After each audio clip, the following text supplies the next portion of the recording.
इसकी कहानी दोस्तों एक ऐसी महिला की कहानी है जो कि अपनी सहेली के यहाँ शादी में जाती है और जब वो बारात जाती है तो देखती है कि लड़का दिखने में बहुत स्मार्ट है और सुंदर है, लेकिन वो बाजा बजा रहा है, भांगड़ा बजा रहा है। दोस्तों वो उसको देखने लगती है। लड़के की अचानक से उसके ऊपर नजर पड़ जाती है तो फिर उसे लगता है कि कहीं ना कहीं ये महिला उसे देख रही है।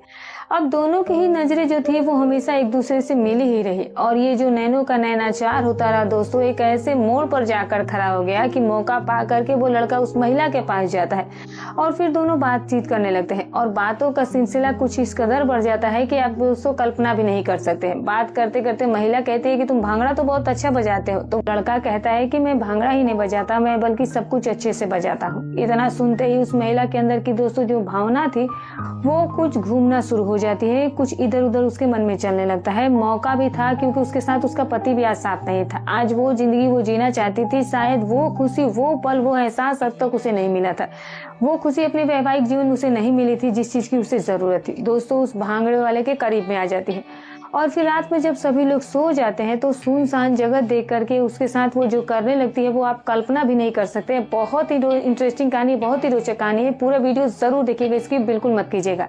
लेकिन उससे पहले जो नए दर्शक है चैनल को सब्सक्राइब नहीं किया तो सब्सक्राइब कर लीजिएगा। वीडियो कहाँ से देख रहे हैं ये भी कमेंट करके बताइएगा। और हाँ दोस्तों, वीडियो अच्छी लगी तो एक लाइक हाइप करना बिल्कुल भी मत भूलिएगा दोस्तों, हमारे लिए आपका लाइक बहुत मायने रखता है, तो प्लीज लाइक किया करें। तो चलिए दोस्तों अब कहानी की शुरुआत करते हैं। नमस्कार दोस्तों, स्वागत है आपका हमारे यूट्यूब चैनल में। दोस्तों जो आज की सच्ची घटना है वो उत्तर प्रदेश के जिला सोनभद्र का। यहीं पर रहने वाला विवेक, इसकी पत्नी सीमा जिसकी उम्र लगभग 27-28 साल के आसपास रही होगी। विवेक और सीमा की शादी हुए मात्र 2 साल हुआ था। सीमा की एक सहेली थी जिसका नाम जया था। दोस्तों जो विवेक और जो सीमा होते हैं इनके वैवाहिक जीवन में बहुत कुछ शायद अच्छा चल नहीं रहा था। शायद उसी की वजह से उसकी जो पत्नी होती है उसने गलत कदम उठा लिया था। दरअसल दोस्तों जो सीमा होती है वो अपने पति से संतुष्ट नहीं रहा करती थी। अक्सर ही उसका पति जो था वो उसकी जरूरतों को ख्याल नहीं रखा करता था। वो अपनी जरूरत पूरा करने के बाद सो जाया करता था। जब सीमा का समय होता था तो फिर उससे पहले उसका वो समय खत्म हो जाता था। कहीं ना कहीं ये जो बीच की दूरियां थी दोस्तों उसको एक ऐसा गलत काम करने पर मजबूर कर देते हैं जिसकी आप कल्पना भी नहीं कर सकते हैं। दोस्तों सीमा की एक सहेली जया होती है, उसके भाई की शादी होने वाली थी। सीमा जो थी जिसकी सहेली जया होती है, सीमा की सहेली जया के पास फोन करती है, कहती है कि मेरे भाई की शादी है, तुम्हें आना है। तो वो कहती है कि बिना पति से पूछे तो मैं आ नहीं सकती हूँ, क्योंकि वो वैसे भी मुझे कहीं बाहर नहीं जाने देते। जब से शादी हुई है मानो मैं उनके हाथों की कठपुतली बन करके रह गई हूँ। अब दोस्तों ये सुन करके जया कहती है कि मुझे कोई बहाना नहीं चाहिए, बस मेरे भाई की शादी है तो तुम्हें आना ही आना है। तो वो कहती है कि अगर कोई दिक्कत हो तो तुम अपने पति से बात कर लूंगी मैं ही। तो सीमा कहती है कि ठीक है, जैसा होता है मैं तुम्हें बात करके अपने पति से बताऊंगी। अब जया का फोन करने के बाद सीमा जो है वो अपने पति विवेक को फोन करती है और उससे कहती है कि मेरी सहेली जया का फोन आया था, उसके भाई की शादी है और वो वहां पर मुझे बुला रही है। तो विवेक कहता है कि तुम्हें कहीं नहीं जाना है। वो उससे मना कर देता है और जब वो मना कर देता है तो फिर सीमा कहती है कि शादी के पहले लड़कियां आजाद होती हैं और शादी के बाद बंधन में बच जाती है। कहीं जाना हो तो पति के बिना अनुमति के जा ही नहीं सकते हैं। ये बात सुनकर के विवेक को थोड़ा अटपटा लगा। विवेक कहता है कि फिर ठीक है जाओ, लेकिन ज्यादा देर रुकने की जरूरत नहीं है, बस एक दिन शादी के दिन जाओगी और शादी के अगले ही दिन तुम बारात विदा होने के बाद वापस आ जाओगी। तो वो कहती है कि ठीक है, लेकिन अब दोबारा ये मत फोन करके कहना कि नहीं जाना है, क्योंकि मैं अब जया को बोल देती हूँ कि मैं आने वाली हूँ। तो वो कहता है कि ठीक है बोल दो। उसका फोन कटने के बाद सीमा जया को फोन करती है और कहती है कि ठीक है हम शादी में आने वाले हैं। उसकी सहेली ये बात सुनकर के खुश हो जाती है। 3-4 दिनों के बाद शादी थी। वो दिन भी आ जाता है जिस दिन जया के घर सीमा को जाना होता है। सीमा बिल्कुल तैयार होती है, कुछ कपड़े अपने बैग में लेती है और लेकर के जया के घर की तरफ निकल लेती है। चौराहे पर पहुंचती है तो जया को फोन करती है, कहती है कि मैं आ गई हूँ। तो जया कहती है कि कोई बात नहीं, मैं एक आदमी को भेज रही हूँ तो तुम उसी के साथ चले आओ। एक आदमी भेजती है, उसके साथ जो जया होती है वो आज सीमा के घर आ जाती है। उसको देख करके जो जया होती है वो बहुत खुश थी और सीमा भी बहुत खुश थी। दोनों ही एक दूसरे के गले मिलते हैं, क्योंकि लगभग 2 सालों के बाद जया और सीमा मिले थे। क्योंकि जब सीमा की शादी थी तभी जया मिली थी और उसके बाद दोनों की मुलाकात नहीं हुई थी। दोस्तों बारात का दिन होता है, सभी बारात के तैयारी में जुटे हुए थे। सीमा जो थी वो भी उसी समय, शाम का जो समय होता है, बारात जब जाने का समय होता है तो सीमा भी तैयार होती है, जया भी तैयार होती है। जया बारात जाने के लिए तैयार हो जाती है और सीमा से कहती है कि तुम भी बारात में चलो। तो सीमा कहती है कि चलो ठीक है फिर चलती हूँ। और फिर दोस्तों वो भी बारात के लिए निकल लेती है और फिर बारात जो है वो एक मैरिज हॉल में जो थी वहां पर शादी, वहीं पर बारात जो है वो चली जाती है, वहीं पहुंचती है और वहीं पर बैंड वाले आकर के पहले से ही खड़े थे। बारात पहुंचती है, डीजे बजता है, बैंड बजता है और फिर दोस्तों भांगड़ा वाले रहते हैं, मतलब कि कई तरह की टीम थी बाजा बजाने वाली थी। डांस और नाच गाना सब कुछ अच्छे से चल ही रहा था, सभी बारात का मजा ले ही रहे होते हैं। तभी इसी बहाने भांगड़ा बजाने वाले में एक लड़का था जिसकी उम्र लगभग 23-24 साल के आसपास रही होगी। बहुत ही स्मार्ट था, साथ दिखने में काफी हैंडसम था। दोस्तों जो भांगड़ा बजा रहा था वो बहुत अच्छी तरीके से और बहुत ही धुन से बजा रहा था। दोस्तों उसके भांगड़े की बजावट को देख करके जो सीमा होती है वो बार बार उसी को देख रही थी। उसकी निगाहें सिर्फ उसी के ऊपर टिकी हुई थी। शायद वो लड़का सीमा को पसंद आ गया था। शायद सीमा मन ही मन सोच रही थी कि ये कितना स्मार्ट लड़का है। सबकी नजरें जो भी लड़की और जो भी महिला थी एक बार उस पर जरूर जाती थी क्योंकि दिखने में बहुत ज्यादा हैंडसम था। क्या मजबूरी रही होगी कि वो ये काम कर रहा था भांगड़ा बजाने का।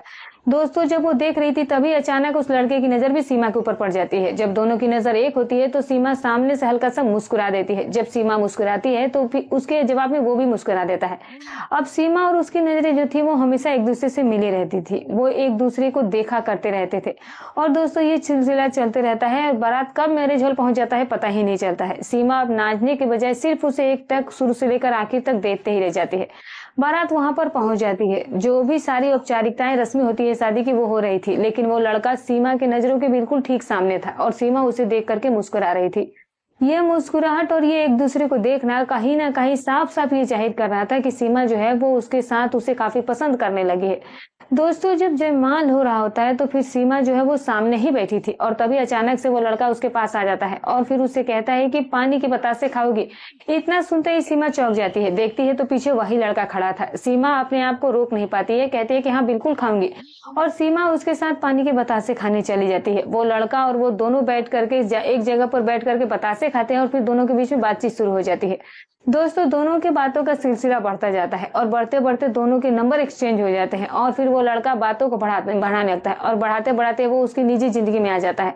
और जब सीमा की निजी जिंदगी की बातें खुलती है तो वो थोड़ा उदास हो जाती है, मायूस हो जाती है। उसका चेहरा देख करके वो तुरंत भांप लेता है कि कहीं ना कहीं इसके वैवाहिक जीवन में कुछ दिक्कतें जरूर है। अब दोस्तों वो जो लड़की और जो लड़का थे अब वहीं से अक्सर ही साथ रहना शुरू कर देते हैं। खाना पीना भी खाने का वक्त होता है तो दोनों ही साथ में बैठ करके खाते हैं और ये सिलसिला यूं चलने लगता है। उसके बाद वो लड़का सीमा से कहता है कि अगर आपके पास टाइम हो तो मैं आपके साथ आपसे अकेले में मिलना चाहता हूँ। तो सीमा कहती है कि ठीक है, टाइम मिलेगा तो मैं तुम्हें फोन करूंगी। शायद सीमा भी उन सब चीजों के लिए तैयार थी। वो भी अपने आप को रोक नहीं पा रही थी। वो भी उस लड़के की खूबसूरती देखकर उस पर फिदा हो गई थी। दोस्तों सीमा जो थी वो पूरी तरीके से उसके चेहरे और उसके स्वभाव पर लट्टू हो चुकी थी। तो जब रात को 12-1 बजे की रात आसपास का समय होता है तो दूल्हा जो था वो शादी के लिए चला जाता है और जो महिलाएं थी वो अपने अपने स्थान पर सोने के लिए चली जाती है। और फिर दोस्तों जो सीमा होती है वो अपनी सहेली जया के साथ अलग कमरे में चली जाती है और जो लड़का होता है वो सिर्फ इंतजार कर रहा होता है सीमा का। अब दोस्तों जब देखते हैं कि ज्यादातर लोग जो है वो बिस्तर पर हो गए, बहुत ही कम लोग जगे हुए हैं, तो फिर चुपके से सीमा को वो फोन करता है, कहता है कि टाइम हो तो बाहर आओ, मैं तुमसे मिलना चाहता हूँ। और अब दोस्तों जो उसकी सहेली जया थी वो शायद पूरी तरीके से थक चुकी थी और उसकी आंखों पर भी नींद की झपकियां पूरी तरीके से हावी हो गई थी। वो उठती है, दरवाजा खोलती है और चुपके से बाहर निकल आती है और जया को इस चीज की भनक तक नहीं लगती है। दोस्तों जहाँ पर मैरिज हॉल था उसी के बगल में थोड़ा सा खाली जगह था जो कि बिल्कुल ही एकांत था। ना तो किसी का आवागमन वहां पर था और ना ही किसी तरीके का कोई शोर शराबा था। वो जगह जो था वो लड़का पहले से देख चुका था कि उसे सीमा को लेकर के कहाँ पर जाना है। सीमा जब आती है तो कहती है कि बताओ क्या कहते हैं। तो वो कहता है कि चलो एक बाहर चलते हैं, एक बहुत बढ़िया जगह देखिए तो वहीं पर बैठ करके थोड़ी देर बात करते हैं। सीमा कहती है कि यार कोई देख लेगा तो बहुत बड़ी बुराई हो जाएगी, बहुत फजीयत हो जाएगी। तो वो कहता है कि चिंता बिल्कुल मत करो, ऐसी जगह इतनी सुनसान है कि ना तो किसी की नजरें वहां जाएंगे और ना ही कोई हमें देख पाएगा, बहुत ही अच्छी जगह है। दोस्तों वो सीमा को लेकर के उस जगह पर पहुंच जाता है। सीमा अंदर से बहुत घबरा रही होती है, कहती है कि जो बात करना है जल्दी से कर लो वरना मेरी सहेली जाग जाएगी, वो मुझे ढूंढने लग जाएगी। पता चला कि अगर मैं वहां पर नहीं हूं तो फिर कोई आफत ना हो जाए। तो वो कहता है कि आई हो तो बिल्कुल शांत रहो, फोन को बिल्कुल साइलेंट कर लो या फिर स्विच ऑफ कर लो। उसका फोन वो साइलेंट करा देता है और फिर उसके बाद दोस्तों दोनों बातें करने लगते हैं और फिर बातों का जो सिलसिला था वो धीरे धीरे बढ़ने लगता है। वो सीमा को स्पर्श करने लगता है। सीमा जब उसका स्पर्श करती है तो धीरे धीरे दोस्तों जो उसका मूड था वो बदलने लगता है और कुछ इस कदर से बदल जाता है कि मानो वो थमने का नाम नहीं ले रही थी। वो पूरी तरीके से उस लड़के की गिरफ्त में थी और लड़का भी उसके गिरफ्त में था। दोस्तों वो जब सीमा को टच करना शुरू किया तो फिर सीमा के अंदर की जो भावनाएं थी वो बहकना शुरू हो जाती है। शरीर से मानो एक अजीब सी ऊर्जा उसके अंदर प्रवेश हो जाती है और फिर देखते ही देखते दोनों के बीच में वहीं पर शुरू हो जाता है गलत खेल। ये खेल लगभग आधे घंटे के आसपास चलता है। दोनों जब शांत होते हैं तो फिर सीमा को जब अभी तक पूरी तरीके से जब खुशी नहीं मिली थी, या फिर शायद उसे जो मिला था उसके पूरे 2 साल के वैवाहिक जीवन में वो उसको कहीं भी उसे नहीं मिला था। और फिर उसके बाद दोस्तों जो सीमा होती है वो उसे कहती है कि अगर इतनी कुछ कर ही दिया है तो फिर इसे पूरी तरह से ठंडा करके जाओ, बीच में ऐसे मुझे बिल्कुल मत छोड़ना। और फिर उसके बाद दोस्तों वो लड़का फिर से सीमा के साथ वही सिलसिला, फिर वही काम शुरू कर देता है। और फिर ये काम कुछ देर चलता है। शायद इस बार सीमा को पूरी तरीके से संतुष्टि मिल गई थी। और फिर दोस्तों यहीं से दोनों के बीच का वो गलत खेल जब समाप्त होता है, और खेल समाप्त होने के बाद दोनों जो है वो अपनी अपनी जगह पर आते हैं। लेकिन शायद सीमा के साथ जो कुछ हुआ वो भूल नहीं पाती है। दोनों ही फोन पर पूरी रात जगते हैं और बातचीत करते रहते हैं। सुबह कब हो जाती है पता ही नहीं चलता है। जो भांगड़ा बजाने लड़का आया था उसकी पूरी टीम वापस चली गई थी। वो अकेला पर वहां रुक गया था और फिर सिर्फ सीमा के चक्कर में वो रुका हुआ था। अब दोस्तों सीमा जो था वो अगले दिन का समय होता है जब बारात विदा हो जाती है, तो लेकिन अब हमेशा ही वो उससे फोन पर बात करने लगती है। उसके पति का भी फोन आता तो वेटिंग में आता है, क्योंकि उसका पति पूछता है कि किससे बात कर रही हो, तो वो दुनिया भर की इधर उधर की बातें झूठ बताना शुरू कर देती है कि इससे बात हो रही है, माँ का फोन है, बहन का फोन है, दुनिया भर के वो बहाने बनाना शुरू कर देती है। दोस्तों फिर भी उसका जो पति था, चूंकि ऐसा कभी उसके साथ हुआ नहीं था, उसको लगा कि शायद शादी ब्याह में गई है तो हो सकता है कि सबको चिंता हो रही होगी और इसी वजह से बार बार फोन कर रहे हैं। दोस्तों सीमा जो है वो वापस से जया के घर आ जाती है और जया को कानो कान इस बात की खबर नहीं थी कि सीमा के साथ उस रात ही ऐसा कुछ हुआ था कि भांगड़ा बजाने वाले के साथ वो समय बिताई थी। अब जो भांगड़ा बजाने वाला था वो उसी शहर का था जहां पर बारात गई थी, वहीं से वो 100 मीटर की दूरी के आसपास उसका दुकान था। वो सब कुछ सीमा को बता चुका था। सीमा जो थी वो भी अपने बारे में सब कुछ बता चुकी थी कि मैं कैसे आई थी और कैसे मैं कल चली जाऊंगी। तो वो कहता है कि ठीक है तुम चौराहे पर आना, तो तुम मुझे फोन करना, मैं तुम्हें घर छोड़ दूंगा। तो सीमा कहती है ठीक है। अगले दिन बारात विदा होकर आती है तो दोस्तों सीमा अपनी सहेली से कहती है कि मुझे घर जाना है, कहीं विवेक का फोन आ जाएगा तो बहुत दिक्कत हो जाएगी। तो उसकी सहेली कहती है कि ठीक है जाओ, बाकी कभी हम टाइम मिला तो मैं तुम्हारे घर पर जरूर आऊंगी। और इतना कहते ही उसकी जो सहेली है उसे विदाई कर देती है और फिर वो निकल पड़ती है चौराहे की तरफ। एक लोग से कहती है कि इनको चौराहे की तरफ छोड़ाओ, ये साधन से वहां चली जाएंगी। चौराहे पर उसे एक व्यक्ति ले जाकर के छोड़ देता है। उसके बाद सीमा वहां पर उतर जाती है। जब वो व्यक्ति वापस मुड़ता है तो वैसे ही लड़की वो उस लड़के को फोन करती है। वो लड़का इंतजार कर रहा था, अपनी बाइक से आता है और सीमा को बैठाता है। और दोस्तों वहां से घर लगभग 20 किलोमीटर के आसपास की दूरी पर थी। सीमा और दोनों एक ही बाइक से हंसते खेलते मौज मस्ती करते हुए घर की तरफ निकल लेते हैं। इत्तेफाक देखिए दोस्तों कि जब सीमा घर पर पहुंचती है तो उसके जो सास ससुर होते हैं वो किसी काम से खेत की तरफ गए हुए थे। पूरा घर भी खाली था। जब पूरा घर खाली देखती है तो सीमा कहती है कि मौका बहुत अच्छा है, भगवान शायद हमारी मदद कर रहे हैं। मम्मी पापा भी घर पर नहीं है, अवसर भी बहुत अच्छा है। दोस्तों सीमा जो है वो मौका देखती है और उसे वो मौके को भुनाने का प्रयास करने लगती है। उसे वो अंदर बुलाती है और फिर उसके साथ लिपट जाती है। और देखते ही देखते दोनों के अंदर फिर से वही जोश और वही जुनून आ जाता है। फिर दोनों वही काम में लग जाते हैं और दोनों अपने काम को खूब अच्छे तरीके से खत्म करते हैं।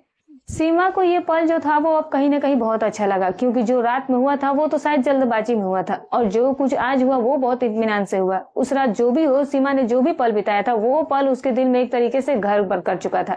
शायद उसे यही लगता था कि पति से अच्छा तो यही है। जिस चीज की असल में उसे जरूरत थी वो सारी चीजें उसके पास थी, जिसने उसने भरपूर ही उन सब चीजों को, उन पलों को जिया था।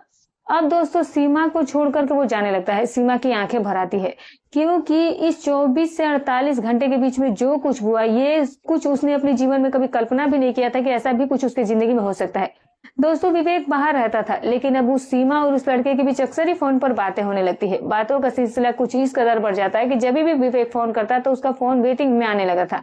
सीमा इधर उधर के बहाने बनाना शुरू कर देती है। विवेक को ये सारे ही बहाने ऐसे बिल्कुल लग रहे थे कि जैसे वो झूठ बोल रही हो, लेकिन वो आखिर कब तक छुपाती, क्योंकि जब भी कोई ऐसा मामला होता है तो एक न एक दिन बाहर आ ही जाता है। दोस्तों विवेक को शंका सी हो गई तो चुपके से वो शहर से गांव आता है। चलते हैं देखते हैं कि आखिर में वहां हो क्या रहा, कि वो बात किससे कर रही है। जो विवेक अपने पत्नी से बहुत प्यार करता था, बस उसके अंदर कुछ कमजोरियां थी, कुछ कमियां थी, और जो कि सीमा को पसंद नहीं आती थी। दोस्तों जब विवेक गांव आता है तो फिर वो अपनी पत्नी के साथ ज्यादातर समय देने का वो प्रयास कर रहा था। अब उस लड़के और सीमा के बीच में बातें जो थी वो कम हो गई थी, लेकिन जो लड़का था वो सीमा को बार बार फोन किया करता था और सीमा अपना फोन साइलेंट पर रख देती है कि फोन आए तो किसी को पता न चले। एक बार ऐसा हुआ कि विवेक जो है वो सीमा के फोन में कुछ देख रहा था और तभी अचानक उस लड़के का फोन आ जाता है जो कि जया के नाम से फिट था। वो उसका फोन उठा लेता है। उधर सामने से एक लड़के की आवाज रहती है। वो पूछता है कौन। वो लड़का कहता है कि आप कौन। जया उसको बताई थी कि मेरा पति आने वाला है, लेकिन जब दोनों में बातचीत हो जाती है वो उसका नंबर अपने फोन में निकाल लेता है और फिर ये सोच लेता है कि कहीं ना कहीं यही व्यक्ति है जिससे सीमा आजकल बातें करी और मुझे बेवकूफ बना रही है। वो नए नंबरों से उसको फोन करने लगता है और फोन करते करते दोस्तों ये पता लगने लगता है कि ये व्यक्ति है कहाँ का। पता चलता है जब वो उसकी पूरी हिस्ट्री निकालता है तो पता ये चलता है कि वो उसी जिले का है जहां पर सीमा जो है वो शादी में गई थी। ये एक भांगड़ा बजाने वाला है। ये सुन करके उसका गुस्सा 7वें आसमान पर पहुंच जाता है। सीमा से पूछता है कि भांगड़ा बजाने वाला लड़का तुम्हारे पास बार बार क्यों कॉल कर रहा है। सीमा ऐसे बहाने बना रही थी जैसे कि उसके कुछ पता ही ना। वो बोलती है कि पता नहीं कौन भांगड़ा वाला, कहाँ का भांगड़ा वाला। उसे सुन करके जो विवेक का गुस्सा है वो और ज्यादा बढ़ जाता है। वो सीमा को और 2-4 थप्पड़ लगा देता है। सीमा का गुस्सा भी अब 7वें आसमान पर पहुंच चुका था। दोस्तों विवेक निकल पड़ता है उस चौराहे की तरफ। इधर सीमा उस लड़के को फोन करके बता देती है कि मेरा पति उधर जा रहा है और उसने आज मुझे मारा भी है। दोस्तों और गुस्सा हो जाता है कि ठीक है आज आने दो, इससे मैं बदला लूंगा। और विवेक पहुंचता है उस चौराहे पर उस दुकान वाली के पास और उससे जाकर संपर्क करता है और फिर वो लड़का भी वहीं मिलता है। दोनों के बीच में विवाद होना शुरू हो जाता है, लड़ाई झगड़ा होना शुरू हो जाता है और झगड़ा इतना ज्यादा बढ़ जाता है कि जो वो लड़का था वो विवेक को 2-3 थप्पड़ लगा देता है। विवेक को थोड़ा सा बुरा लगा था क्योंकि उसकी पत्नी का प्रेमी ही उसे थप्पड़ मार रहा था। ये चीज तो कोई बर्दाश्त नहीं कर सकता था। दोस्तों वहीं पर एक पत्थर पड़ा था, उठा करके उसके सर पर वो जोर से विवेक मार देता है। जैसे ही सर पर वो पत्थर पड़ता है तो वो गिर पड़ता है और गिरने के बाद दोस्तों पूरे मार्केट के लोग जो थे वो इकट्ठा हो गए थे। हल्ला गुल्ला मच जाता है, मामला हाईलाइट हो जाता है। कुछ लोग वीडियो बनाने लगते हैं तो कुछ लोग कुछ और करने लगते हैं। जब पूरे विषय की जानकारी लोग जानना चाहते हैं, पता करते हैं तो ये पता चलता है कि इसकी पत्नी का ये आशिक है, प्रेमी है। मामला जो था वो काफी चर्चा का विषय हो गया था और फिर पूरी तरीके से इसकी वीडियो भी बहुत सारी वायरल हो गई थी और जो विवेक था उसको पुलिस लेकर जाती है और फिर उसके बाद दोनों को बुला करके सुलह समझौता करके छोड़ दिया जाता है। दोस्तों कहीं ना कहीं ऐसी बहुत सारी घटनाएं हो जाती है। लोग कहीं भी फंक्शन में जाते हैं तो उनकी जो निगाहें होती है, जो महिलाओं की निगाहें पुरुषों पर और कुछ पुरुषों की निगाहें भी महिलाएं पर होती है और कभी कभी ऐसी घटनाएं अक्सर हो जाए करती है जैसा कि इन दोनों के साथ हुआ। हालांकि ऐसी कुछ महिलाएं ही करती हैं जो कि सीमा की जैसी होती हैं। बाकी दोस्तों ये रही कहानी। दोस्तों हमारी कहानी सुनाने का उद्देश्य किसी की भावनाओं को ठेस पहुंचाना नहीं, ना ही किसी के दिल को आहत करना है। बस केवल आपको सतर्क करना है, आपको जागरूक करना है। तो दोस्तों आप इस कहानी के बारे में